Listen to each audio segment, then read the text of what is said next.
36 hours after 181 missiles entered Israeli airspace 2 nights ago from Iran's side, there is still suspense that continues to prevail over what Israel's response, what its retaliation is going to look like. And while speculation is still rife as to the various scenarios, the various possibilities, the various target sites that Israel can attack, Iran has issued a fresh warning and said that should Israel retaliate, Iran's counter-retaliation will be even stronger than the one that took place a couple of nights ago.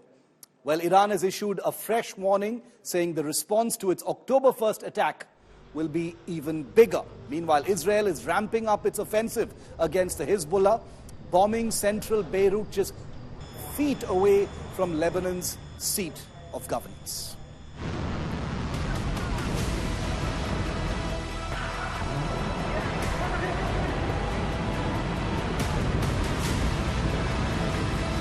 War clouds thicken over West Asia. Just days after Iran's barrage of missiles against Israel, all eyes on Israel's next move. Iran shot off another warning, saying any retaliation by Tel Aviv will trigger a harsher counterattack. The security of the region is the security of all Muslims, and we do not want any war or bloodshed. Since I assumed the presidency, every speech I have made has emphasized our quest for peace and security. No nation or region can prosper in the midst of war. We were left with no choice but to respond. If Israel decides to retaliate, then it will face harsher reactions. Israel is ramping up its offensive against Hezbollah. The heart of Lebanon's capital city, Beirut, was bombed on Thursday, damaging multiple buildings. Just near the parliament, plumes of smoke ignited the skyline. On Wednesday, 8 aerial strikes were carried out at different 8 locations by the IDF, and that continued during the last night, even today morning, when the Hezbollah claimed that one of the rehabilitation units, the people who were helping for the wounded and the affected, has been targeted, in which Islamic Relief Trust staff has got killed. This is the first time Israeli strikes have hit so close to the seat of governance in Lebanon, signaling a fresh escalation. In southern Lebanon, Israeli forces suffered some casualties even as they took on Hezbollah fighters in close-quarter combat. Israel also bombed a weapons depot in the coastal city of Jabaleh in Syria. Meanwhile, Houthis in Yemen claim to have launched another drone attack at Israel. In continuation of the victory for the oppression of Palestinian and Lebanese people and in support of Palestinian and Lebanese resistances, the Yemeni armed forces, drone air force carried out a military operation targeting a vital target in Jaffa area, Tel Aviv, in occupied Palestine, using a number of drones. The operation achieved its goals successfully. The multi-front war is expanding by the hour. Can a bigger war be averted? Bureau Report, India Today.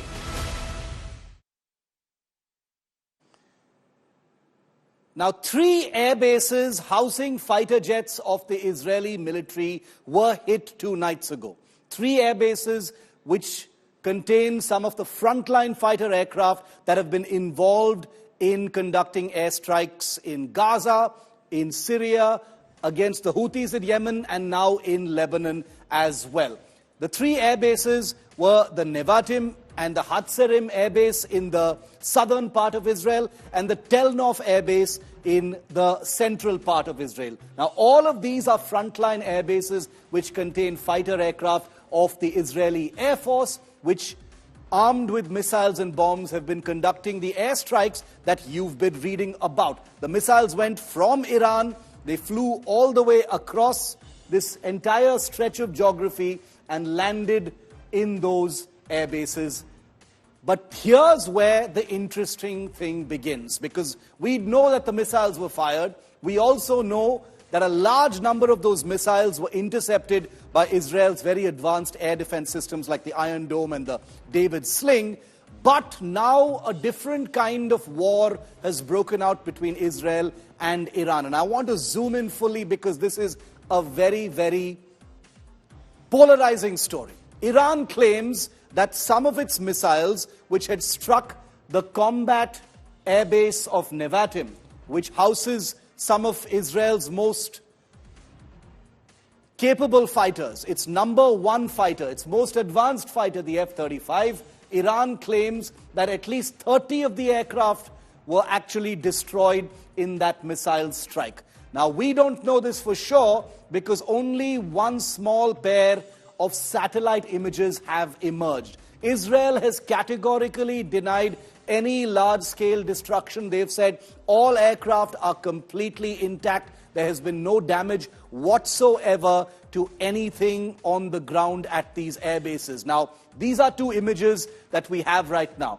That image is from before the missiles hit, and this Planet Labs satellite image that we've procured is from after. You can see bits of the hangar containing some kind of damage. There appears to be a crater in the airbase as well. But once again, even these satellite images don't nail down what kind of damage may have actually taken place at this particular airbase. Let's try and get in, make sense of these images. India Today's Ankit Kumar, who heads up our open source intelligence team, is with us. He's been bringing us images from a fog of war where very little authentic information is available. Ankit, make sense of this image for us, the before and after at the Nevatim airbase, because interestingly, the two versions couldn't be more different. Iran claims, a huge number of aircraft have been destroyed. Israel claims nothing has been touched whatsoever. Is the truth somewhere in the middle? Because this satellite image that you've got us shows that some of those missiles definitely hit inside the base. Well, Shiv, from the limited coverage of high-resolution satellite pictures that we are showing to our viewers right now, we can take a couple of takeaways. First is, yes, some of the hypersonic Iranian missiles did manage to breach Israel's three-layer security cover. We can see visually at least 4 points where some kind of impact is seen, including 2 places on the hangars and 2 on the surface. One might be the taxiway. Now, there are 2 very extreme points, as you rightly said. Israel maintains that there was no material damage, nothing functional has been hit. On the other hand, there are pro-Iranian accounts claiming that the entire airbase has been destroyed. Dozens of F-35 jets have been destroyed. Now, before I explain these satellite pictures, it is important to point out why there is very limited coverage of satellite pictures of Israel. Yesterday, it was a very cloudy day. Remember, we are looking for high-resolution pictures. Last time, when there was this sort of conflict between Iran and Israel, a lot of commentary was made based on low-resolution pictures. Low-resolution pictures cover a wider area, but they give you very few details. The higher the resolution, the limited the coverage. So adding the clouds, adding the resolution factor, there is very limited coverage. We are hoping that we might get a broader coverage by end of today or tomorrow. So given whatever limited details that we have, the claim that the entire airbase has been destroyed, dozens of F-35s have been destroyed, that does not seem to be true. We can see that hangars have been impacted. There is no evidence to confirm where there was any aircraft beneath those hangars or not. But given the advanced intelligence, given the advanced information that Israel was preparing for a ballistic missile, I don't think it is plausible that F-35s would be there like a sitting ducks. They might be airborne. So will be the mid-air refuelers. So the chances of F-35s being taken down during this attack are very, very, very minimal. But yes, some of the missiles did manage to breach Israel's three-layer security. We have visual evidence, but the extent of the damage is not as much as it is claimed by pro-Iranian accounts. It is the kind of event that both the Iranian population and the state of Israel can live with. Ankit, just stay with me for a moment. I just want to zoom in just a little bit to show our viewers what the Nevatim airbase actually looks like. It's very important to know that fighter aircraft in these advanced airbases are very frequently housed in what are called blast pens, or basically reinforced hangars, not just metal hangars, but reinforced concrete hangars. Now, this is actually an image of an Indian Air Force penetrative bomb test showing you how a weapon can be used to destroy an aircraft that could be housed even within a reinforced concrete hangar. Mind you, this is not an Israeli image. This is an image from the Indian Air Force here in India demonstrating that such weapons are available in order to actually destroy aircraft that may even be inside a reinforced establishment. And therefore, those images, and I'll put those images back on your screen right now, of the satellite images at the Nevatim airbase, and bring Ankit back in. Ankit, the missiles that apparently were used, the video that we've just shown is only to give our viewers a sense of how protected aircraft can be, but they can still be vulnerable despite all of them. But the weapons that the Iranians claim to have used in order to penetrate these air defenses and to hit the Nevatim airbase have apparently been used for the first time, Ankit. The further to hypersonic missiles, we have seen the first use case on October 1st. You're right about that. Shiv, one important thing that we look for during these kind of satellite pictures, during the analysis of these kind of pictures, is we look for the size and nature of the craters. We have not seen a large crater anywhere on the airbase. We have not seen any evidence of damage or a larger damage on the runway. Even if we count the hangars, there are 6 or 7 hangars. The number of F-35s should outnumber the number of hangars. So there are more evidence to suggest that the likely damage to the F-35s are not as much as it is being claimed by the Iranian state or the pro-Iranian accounts.